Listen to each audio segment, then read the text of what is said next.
వస్తారా ఏంజిల్కి మను వాళ్ళ బామ్మ మార్కెట్లో పరిచయం అవుతుంది కదా. ఇంకా మను వాళ్ళ బామ్మకి వస్తారా ఏంజిల్ చేంజ్ ఇచ్చి హెల్ప్ చేస్తారు కదా. మా మనవడు ఇక్కడే బయట ఉన్నాడు, రండి మీ మనీ మీకు ఇచ్చేస్తాను అని అంటే బామ్మ వద్దులే బామ్మగారు అని అంటారు. వస్తారా ఏంజిల్ కూడా పర్వాలేదమ్మా, ఇప్పుడు నాకు హెల్ప్ చేశారు, మళ్ళీ నాలా ఎవరికైనా మీకు హెల్ప్ చేయాలంటే మీ దగ్గర కూడా ఉండాలి కదా అని నవ్వుతుంది బామ్మగారు. ఇంకా వస్తారా ఏంజిల్ ఇద్దరు కూడా బామ్మగారిని పైకి ఎక్కించుకుని స్కూటీ మీద మను దగ్గరికి తీసుకువెళ్తారు. ఇదిగో ఇక్కడే ఉన్నాడమ్మా మా బాబు, ఆఫ్ చేయండి అని అంటుంది బామ్మగారు. ఇంకా వాళ్ళిద్దరూ ఆఫ్ చేస్తారు. మను అని పిలుస్తుంది బామ్మ. ఏంటి ఓల్డీ, ఎంతసేపు అయింది వెళ్ళి ఇంకా రావట్లేదా అని ఎదురు చూస్తున్నా, నేను రాను అంటే నన్ను తీసుకొచ్చావు, బోరింగ్గా ఉంది, రా వెళ్దాం త్వరగా అని అంటాడు మను. వెళదాంలే కానీ వీళ్ళు నా దగ్గర చేంజ్ లేకపోతే హెల్ప్ చేశారు, వాళ్ళకి మనీ ఇవ్వాలి, నీ దగ్గర ఉంటే ఇచ్చేయి అని అంటుంది బామ్మ. ఓ అవునా, ఎంత ఇవ్వాలండి అని అంటాడు మను. వస్తారా ఏంజిల్ ఇద్దరు కూడా హెల్మెట్లు పెట్టుకోవడం వల్ల మను గుర్తుపట్టలేడు. కానీ మనుని చూసి వస్తారా ఏంజిల్ కూడా షాక్ అవుతారు. ఈ బామ్మగారి మనవడు మను గారా అని ఇద్దరు కూడా షాక్ అయ్యి ఇంకా అలానే చూస్తూ ఉంటారు. హలో మేడం, మా బామ్మ మీకు ఎంత ఇవ్వాలి అని అంటాడు మను. 150 రూపీస్ ఇవ్వాలి అని అంటుంది ఏంజిల్. ఓ 150నా, చేంజ్ లేదు, నేను పేటిఎం చేయొచ్చా అని అంటాడు మను. చెయ్యండి అని అంటుంది ఏంజిల్ హెల్మెట్ తీస్తూ. ఏంజిల్ని చూసి మను ఆశ్చర్యపోతాడు. హే ఏంజిల్ గారు మీరా అని అంటాడు. అంతలో వస్తారా కూడా హెల్మెట్ తీస్తుంది. వస్తారా గారు మీరా, మీరిద్దరేంటి ఇక్కడ అని అంటాడు మను ఆశ్చర్యంగా. మీరేంటిక్కడ అని అంటారు ఇద్దరు కూడా మనుని ప్రశ్నిస్తూ. ఇదేంటి మీరందరూ తెలుసా ముందే అని అంటుంది బామ్మ ఆశ్చర్యంగా. ఓల్డీ ఎవరనుకున్నావు, వస్తారా మేడం గారు, ఏంజిల్ గారు. ఏంజిల్ గారు ఎవరో తెలుసా, అనుపమ మేడం వాళ్ళ మేనకోడలు అని అంటాడు మను. వస్తారా మేడం అని చెప్తుంటే విన్నాను కానీ ఎప్పుడూ చూడలేదు కదా, అందుకే గుర్తుపట్టలేకపోయానమ్మా, సారీ అమ్మా అని ఇంకా వస్తారని దగ్గరకు తీసుకుంటుంది బామ్మ. అలానే ఏంజిల్ను కూడా చూసి దగ్గరకు తీసుకుని నువ్వు మా అనుపమ మేనకోడలుగా ఎంత చక్కగా ఉన్నావు అని అంటుంది. మా అత్తయ్య మీకు ముందే తెలుసా అని అంటుంది ఏంజిల్. ఇంకా బామ్మ తడబడుతూ ఉంటుంది. అంటే ఏంజిల్ గారు వస్తారా మేడం గురించి చెప్తూ ఉంటాను కదా, మీరంటే ఈ మధ్య వచ్చారు కదా, మీ గురించి అంతగా చెప్పలేదు, అనుపమ మేడం గారి గురించి కూడా చెప్తూ ఉంటాను కదా, అందుకే అలా అన్నారు, అంతేగాని ముందు తెలుసని కాదు అని మను కవర్ చేస్తూ ఉంటాడు. నాకు తెలుసు మను గారు మీరు కవర్ చేస్తున్నారని అని అనుకుంటూ ఉంటుంది ఏంజిల్. వస్తారా మను గారు బాగా కవర్ చేస్తున్నారు కదా అని అంటుంది మెల్లగా. అవును ఏంజిల్ అని అంటుంది వసు కూడా మెల్లగా. ఏంటండి మీలో మీరే మాట్లాడుకుంటున్నారు అని అంటాడు మను. ఏమీ లేదండి, మీ బామ్మగారు మాకు పరిచయం అయ్యారు కదా, మీ ఇంటికి ఇన్వైట్ చేయరా మమ్మల్ని అని అంటుంది ఏంజిల్. ఇంకా వస్తారా ఏ ఏంజిల్ ఎందుకు అలా అడుగుతున్నావు, బాగోదేమో అలా అడిగితే అని అంటుంది వసు. మనకి ఒక అవకాశం దొరికింది వస్తారా, ఎందుకు మిస్ చేసుకోవాలి, ఇప్పుడైనా సరే మనకి మను గారు ఎవరు అనేది తెలుస్తుంది, ఈ అవకాశాన్ని అస్సలు మిస్ చేసుకోకూడదు అని అంటుంది ఏంజిల్. నువ్వు చెప్తుంటే కరెక్టే అనిపిస్తుంది ఏంజిల్, సరే అని అంటుంది వస్తారా కూడా. మా ఇల్లు దగ్గరలోనే ఉందమ్మా, రండి వెళ్దాం అని అంటుంది వసుని. అలానే ఏంజిల్ని బామ్మగారు ఆహ్వానిస్తూ వాళ్ళ ఇంటికి. ఇంకా మను షాకింగ్గా చూస్తాడు బామ్మ వంక. ఓల్డీ ఏంటి వాళ్ళిద్దరిని ఇంటికి రమ్మని పిలుస్తుంది అని అనుకుంటూ ఉంటాడు. ఏమీ అర్థం కాదు. మీరు కారులో వెళ్తూ ఉండండి, మేము మా స్కూటీ మీద మిమ్మల్ని ఫాలో అయిపోయి వచ్చేస్తాం అని అంటుంది ఏంజిల్. సరే అమ్మా అని నవ్వుతూ ఇంకా కారు ఎక్కుతుంది బామ్మగారు. ఇంకా మనుకి ఏమీ అర్థం కాదు. కారు ఎక్కి డ్రైవ్ చేస్తూ ఉంటాడు. వెనకాల వాళ్ళిద్దరూ ఫాలో అవుతూ ఉంటారు వసు ఏంజిల్ కార్ని. కారులో వెళ్తూ ఏంటి ఓల్డీ వాళ్ళిద్దరిని ఇంటికి ఎందుకు రమ్మన్నావు అని అంటాడు మను. చూడు మను, బంధాలు పెంచుకుంటే పెరుగుతాయి, తెంచుకుంటే తెగిపోతాయి. ఏంజిల్ని చూసావు కదా, ఏంజిల్ ఎవరు, అనుపమ మేనకోడలు, నీ మరదలు అని అంటుంది బామ్మ. నేనెవరో ఏంటో అని నాకే క్లారిటీ లేనప్పుడు ఈ బంధాలు బంధుత్వాలు నాకెందుకు ఓల్డీ అని అంటాడు మను. అలా అనుకు మను, తెలియాల్సిన టైం వచ్చినప్పుడు ఆ భగవంతుడు ఖచ్చితంగా నిజాన్ని తెలిసేలా చేస్తాడు, అప్పటి వరకు మనం వెయిట్ చేయాలి అంతే అని అంటుంది బామ్మ. ఇవన్నీ చెప్పడానికి బాగుంటాయి ఓల్డీ, కానీ ప్రాక్టికల్గా అంత వర్కౌట్ కావు. నేను చిన్నప్పటి నుంచి ఎదురు చూస్తున్నాను ఆ నిజం కోసం, కానీ ఇప్పటి వరకు తెలియలేదు. ఇంకా తెలుస్తుందనే నమ్మకం కూడా నాకు లేదు అని అంటాడు మను. మను, నువ్వు ప్రతిదానికి అలా నిరుత్సాహపడకు. ఖచ్చితంగా ఏదో ఒకరోజు నీకు నిజం తెలుస్తుంది. అప్పటి వరకు వెయిట్ చేయమను. నీ దగ్గరకు వచ్చిన ప్రతి బంధాన్ని కలుపుకోవడానికి ప్రయత్నించు, అంతేగాని నువ్వు దూరం చేసుకోవడానికి ప్రయత్నించకు అని అంటుంది బామ్మగారు. అంతలో సడన్గా బ్రేక్ వేస్తాడు మను. ఏంటి కార్ ఆఫ్ చేసావు అని అంటుంది బామ్మ. ఇల్లు వచ్చేసింది అని అంటాడు మను. ఓ, మాటల్లో పడి నేను చూసుకోలేదు అని బామ్మగారు కారు దిగుతుంది. వస్తారా, ఇదేననుకుంటా ఇల్లు, వాళ్ళ ఇల్లు. కార్ ఆఫ్ చేశారంటే ఇదే అయి ఉంటుంది, మనం కూడా ఆఫ్ చేద్దాం అని ఇంకా ఏంజిల్ వస్తారా కూడా స్కూటీని ఆఫ్ చేస్తారు. ఇదేనా మను గారు మీ ఇల్లు అని అంటారు వాళ్ళిద్దరూ. అవునండి, లోపలికి రండి, ప్లీజ్ వెల్కమ్ అని అంటాడు మను. ఇంకా బామ్మగారు నవ్వుతూ వాళ్ళిద్దరిని లోపలికి ఆహ్వానిస్తుంది. అలా నలుగురు లోపలికి వెళ్తారు. ఏం తీసుకుంటారమ్మా? కాఫీ, టీ, కూల్ డ్రింక్ ఏం తీసుకుంటారు? ఏం తీసుకురమ్మంటారు అని అంటుంది బామ్మగారు. బామ్మగారు, మీరేం తీసుకురావద్దు, మీరు రెస్ట్ తీసుకోండి. ఫ్రిడ్జ్లో ఏమున్నాయి? ఫ్రూట్స్ ఏమైనా ఉన్నాయా? లేకపోతే దోశపిండి ఏమైనా ఉందా? నాకు చాలా ఆకలిగా ఉంది. దోశలు ఏమైనా వేసుకుని తింటాను. మేమే వేసుకుంటాం, మీరేం కష్టపడని అవసరం లేదు అని అంటుంది ఏంజిల్. ఇంకా బామ్మగారు ఆశ్చర్యంగా అలానే చూస్తుంది. ఏంటి అలా చూస్తున్నారు? ఇప్పుడే కదా ఈ అమ్మాయి ఫస్ట్ టైం కదా వచ్చింది, అప్పుడే ఇంత కలుపుగోలుగా మాట్లాడుతుందేంటి అనుకుంటున్నారా? నేనింతే, మనసులో ఏమీ దాచుకోను. నాకు ఆకలిగా ఉంది కాబట్టి ఆకలిగా ఉందని చెప్పేశాను.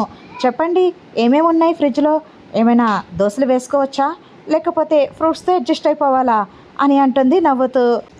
ఏంజిల్ గారు, ఇంట్లో వంట మనిషి ఉన్నారు, వంట మనిషి అన్నీ చేసి పెడతారు, మీకు ఏం కావాలంటే అది అడగండి అని అంటాడు మను. తర్వాత వంట మనిషి బ్రేక్ఫాస్ట్ చేసి తీసుకొస్తుంది.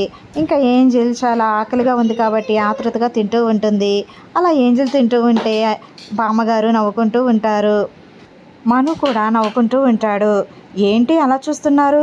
మా అత్తయ్య మీద కోపంతో నేను ఈరోజు టిఫిన్ చేయలేదు, అందుకే ఆకలిగా ఉండి ఇలా తింటున్నాను, ఏమీ అనుకోకండి అని అంటుంది ఏంజిల్ నవ్వుతూ. పర్వాలేదండి, మొహమాట పడకుండా తినండి అని అంటాడు మను.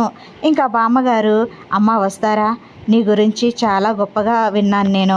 నువ్వు రిషి కనిపించకపోయినా ఎంతో ధైర్యంగా కాలేజ్ని నడిపిస్తున్నావు. నీకున్న ఆత్మవిశ్వాసం, ఆత్మస్థైర్యం అందరి ఆడపిల్లలకి ఉండాలమ్మా. త్వరలోనే నువ్వు రిషి కలుసుకోవాలని ఆశిస్తున్నానమ్మా. రిషి కోసం నేను కూడా చాలా ఎదురు చూస్తున్నానమ్మా అని వస్తారాకి ధైర్యం చెబుతూ ఉంటుంది బామ్మగారు. ఆ నమ్మకంతోనే ఎదురు చూస్తున్నాను బామ్మగారు రిషి సార్ కోసం అని అంటుంది వస్తారా. తప్పకుండా మీ ప్రేమే మిమ్మల్ని కలుపుతుందమ్మా, మీ ఇద్దరు త్వరలోనే ఒక్కటవుతారు అని నాకు అనిపిస్తుంది. నువ్వు అందరి అంచనాలని తారుమారు చేసావమ్మా. అందరూ ఒకటి అనుకుంటే నువ్వు ఒకటి నమ్మావు, చివరికి అందరూ నీ నమ్మకాన్ని నమ్ముతున్నారు. నువ్వు చాలా గ్రేట్ అమ్మా అని అంటూ ఉంటుంది బామ్మగారు. నేను కాదు బామ్మగారు, మా ప్రేమ గొప్పది, అందుకే మా ప్రేమే నన్ను నడిపిస్తుంది, మా ప్రేమే మమ్మల్ని కలుపుతుందని ధైర్యంగా నమ్మకంతో నేను రిషి సార్ కోసం ఎదురు చూస్తున్నాను అని అంటూ ఉంటుంది వస్తారా.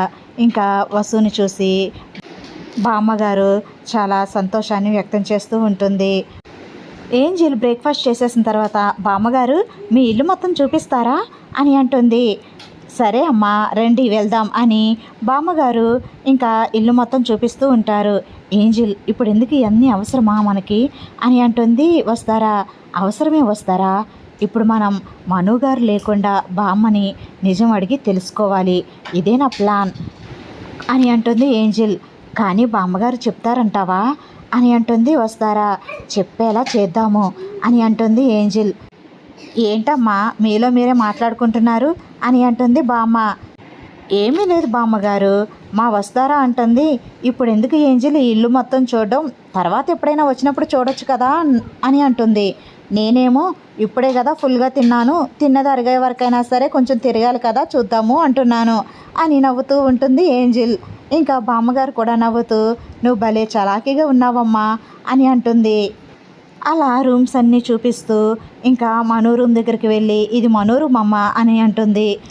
బామ్మగారు, మను మీకు ఎలా మనవడు అని అంటుంది వస్తారా. వస్తారా అడిగిన ప్రశ్నకి బామ్మగారు ఆశ్చర్యపోయి షాకింగ్గా అలానే చూస్తూ ఉంటుంది.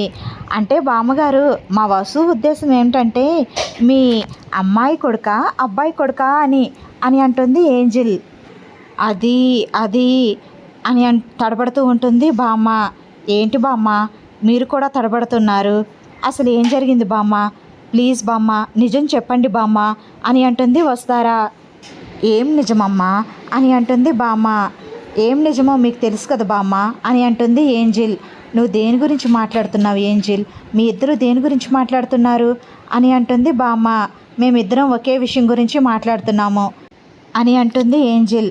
అవును బామ్మగారు, మను గారికి అనుపమ గారికి మధ్య సంబంధం ఏముంది అని అంటుంది వస్తారా. ఇంకా షాక్ అయిపోతుంది బామ్మ. బామ్మ నువ్వు నిజం చెప్పకపోతే నేను చచ్చిపోయినంత ఒట్టే అని బామ్మ చేతిని తీసుకుని ఏంజిల్ చేతి తలపైన వేసుకుంటుంది ఏంజిల్. ఏంజిల్ ఎందుకమ్మా ఇలాంటివి చేస్తున్నావు అని అంటుంది బామ్మ. మీరు నిజం మాత్రమే చెప్పాలి బామ్మ, ప్లీజ్ బామ్మ అని అంటుంది ఏంజిల్. అవును బామ్మగారు, అనుపమ గారు మను గారు ఒకరినొకరు చూసుకున్నప్పుడు వాళ్ళ ప్రవర్తన విచిత్రంగా ఉంటుంది. ఎవరికి ఎవరో తెలియనట్టే ఉంటారు, కానీ ఒకరికొకరు కావాల్సిన వాళ్ళ ప్రవర్తిస్తూ ఉంటారు. వాళ్ళ మధ్య ఏదో బంధం ఉంది అని అనిపిస్తుంది. కానీ అనుపమ గారికి మ్యారేజ్ కాలేదు అంటున్నారు, కొడుకు అనుకోవడానికి, కానీ కొడుకులాగా ప్రేమిస్తూ ఉంటారు. అసలు ఏంటి బామ్మ వాళ్ళిద్దరి మధ్య సంబంధం ఏంటి, మీరైనా చెప్పండి బామ్మ. ఒకవేళ మాకు తెలిస్తే వాళ్ళిద్దరి మధ్య ఉన్న ఇష్యూస్ని మేము సాల్వ్ చేయడానికి మా వంతు సహకారం మేము చేస్తాం, వాళ్ళిద్దరి మధ్య బంధాన్ని బలపరిచేలా మేము ప్రయత్నిస్తాము అని అంటుంది వస్తారా. అవును బామ్మ, వస్తారా నేను ఖచ్చితంగా వాళ్ళిద్దరి మధ్య ఉన్న బంధాన్ని బలపరిచే ప్రయత్నాలు చేస్తాము. నిజమేమిటో అసలు ఏం జరిగిందో చెప్పండి బామ్మ అని అంటారు ఇద్దరు కూడా. ఇంకా బామ్మగారు తప్పించుకోలేక చెప్తానమ్మా, నిజమే చెప్తాను అని అంటుంది. బామ్మగారు ఏం చెప్తారా అని ఏంజిల్ వస్తారా ఇద్దరు కూడా ఆతృతగా ఎదురు చూస్తూ ఉంటారు. మను ఎవరో కాదమ్మా, మను జగతి మహేంద్రల బిడ్డ అని అంటుంది బామ్మగారు. వస్తారా ఏంజిల్ ఇద్దరు కూడా షాక్ అయిపోతారు. బామ్మగారు మీరేం చెప్తున్నారు నాకు అర్థం కావట్లేదు, అత్తయ్య మావయ్యలకి పుట్టిన బిడ్డ మను గారా, అసలు నాకేం అర్థం కావట్లేదు బామ్మగారు అని అంటుంది వస్తారా. ఇది ఎవ్వరికీ తెలియని రహస్యం అమ్మా. జగతి డెలివరీ అయినప్పుడు జగతికి పుట్టింది రిషి ఒక్కడే కాదు, రిషితో పాటు మను కూడా పుట్టాడు. రిషి మను ఇద్దరు కవల పిల్లలు అని అంటుంది బామ్మగారు. ఇంకా ఏంజిల్ వస్తారా ఇద్దరు కూడా షాక్ అయిపోతారు. బామ్మగారు మీరేం చెప్తున్నారు, రిషి సార్ మను గారు ఇద్దరు కవల పిల్లలా అని ఆశ్చర్యపోతూ ఉంటుంది వస్తారా. అవునమ్మా, వాళ్ళకి కవల పిల్లలు పుట్టినట్టు జగతి మహేంద్రలకు కూడా తెలియదు. ఇది అతిపెద్ద రహస్యం. పురిట్లోనే పుట్టిన కవలలో నుండి ఒకరిని వేరు చేసి తను పెంచుకోవడానికని దూరంగా తీసుకువచ్చేసింది అనుపమ అని అంటుంది బామ్మగారు. వసుధార ఏంజెల్ ఇద్దరు ఒకరి ముఖాలు ఒకరు చూసుకుంటూ ఉంటారు. నాకు ఇది చాలా పెద్ద షాకింగ్గా ఉంది బామ్మగారు, అసలు రిషి మను గారు ఇద్దరు కవల పిల్లలా అని చాలా ఆశ్చర్యంగా అడుగుతూ ఉంటుంది ఏంజిల్ కూడా. అవునమ్మా, ఈ విషయం మనుకు కూడా తెలియదు, మనుకి చెప్పలేకపోతుంది అనుపమ. తర్వాత ఏం జరిగిందో నెక్స్ట్ వీడియోలో చెప్తానండి. వీడియో నచ్చితే కనుక తప్పకుండా మన ఛానల్ని సబ్స్క్రైబ్ చేసుకుని బెల్ ఐకాన్ ప్రెస్ చేయండి, లైక్ చేయండి, షేర్ చేయండి, కామెంట్ చేయండి మీ అభిప్రాయాన్ని. Thanks for watching. Bye bye.